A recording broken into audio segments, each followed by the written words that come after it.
Hello বন্ধুরা, তোমরা সবাই কেমন আছো? আশা করছি সবাই ভালো আছো। তো আজকে আমি ডাল রান্না করব। তো চলো তোমাদেরকেও দেখাই কেমন করে তৈরি করি। তো এখানে জল গরম হয়ে গেছে। তো জল গরম হওয়ার পর আমি ডালটা দিয়ে দিচ্ছি। ডালটা ফুটে উঠলে আমি এই যে ডালটা সিদ্ধ হয়ে গেছে, সিদ্ধ হওয়ার পর আমি ঘুগনি দিয়ে ঘেঁটে নিলাম।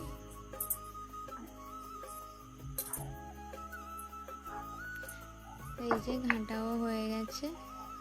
এরপর আমি দেব হলুদ গুঁড়ো। হলুদ গুঁড়ো দিলে রঙটা খুব সুন্দর আসে। আমাদের বাড়িতে কিন্তু চুলানেই রান্না হয়, কাঠের জ্বালানিতে। এই যে ডালটাও সিদ্ধ হয়ে গেল। এবার শুকনো কড়াইতে আমি দিয়ে দেব সাদা তেল, দিয়ে দেব শুকনো লঙ্কা কুচি, এরপর দেব যে তেজপাতা, এরপর 5 ফোড়ন দিয়ে